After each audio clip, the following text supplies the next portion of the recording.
Kaiju no Kami from the Toku and Animation News Network, and today I'm going to be taking a look at the 10th installment of IDW's Godzilla Rivals series, this time featuring MechaGodzilla. After a break from having stories revolve around Godzilla, seeing a bigger focus on other kaijus, we are back to a Godzilla vs. tale, this time starring MechaGodzilla. It was written by Mark Martinez, who seems to typically be an artist. Let's see if his take on a Godzilla MechaGodzilla story is up to snuff. The characters and plot. Our story is set in the year 2074, which you can tell by looking at these gorgeous futuristic buildings. The issue kicks off with a group of people protesting outside of a conglomerate who is using their city as a base of operations. Naturally, the company, Tracer, does what anyone with guns does to protesters without guns and forces them away. We get some big speech by the company's oh so totally not corrupt CEO talking about how he's protecting them from monsters, which leads us to our main trio of heroes, Alex, Jazz, and Irina. There are a few citizens who just want their city free from Tracer's control, and the only way to do that is to prove they are corrupt.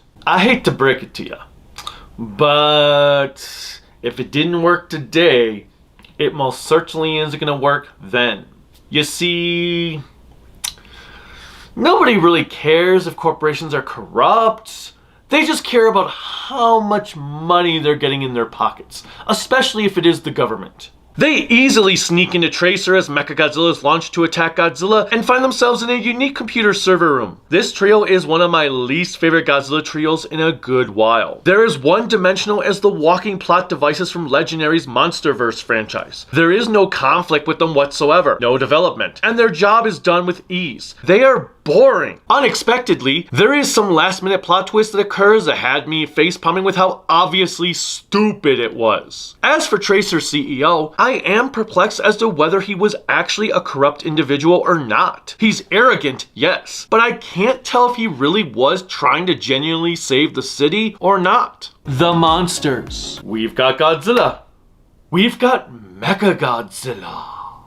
Godzilla's design is actually based on his GMK look, which I would have been so happy about had the art not been butt-ass ugly, but I'll get into that in a moment. Oddly enough, his spines resemble the Kiryu Goji design. Speaking of Kiryu, that is this version used for MechaGodzilla, though I'm unsure as to why, given there's nothing to indicate that this version of MechaGodzilla is designed around the skeleton of another Godzilla. Then again, as far as we know, MechaGodzilla here is just a generic machine made to look like Godzilla, as he has no defining features of his own. It's quite sad, really. There was an interesting scene that showed a monitor with other monsters on it. We got to see Gigan, Ghidorah, Orga, Megaguirus, Monster X, and what I think is a larvae form of Mothra. The artwork. Yeah, I sadly am not a fan of it.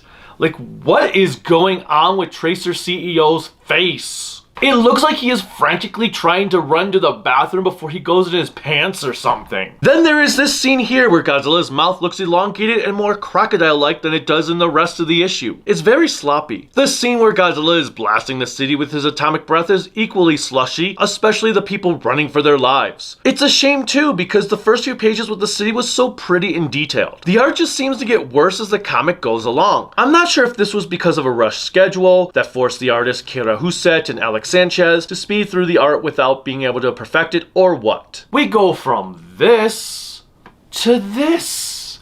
What the hell happened? Either way, it takes away from the immersion and the story. I can't even say I like the splash page. It's just messy. All in all, this issue was a mess. The plot is paper thin, the character development is almost non-existent, and all the events that occurred just happen way too easily. It's not my least favorite Rivals issue, but it is definitely one I would not recommend. Until next time, bye!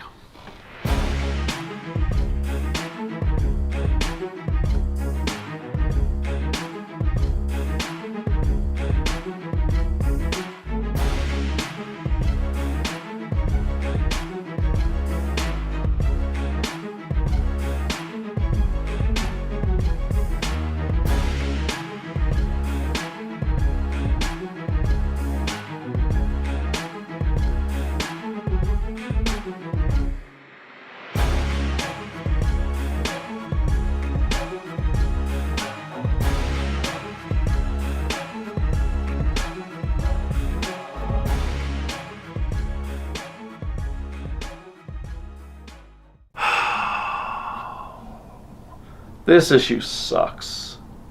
This issue really sucks.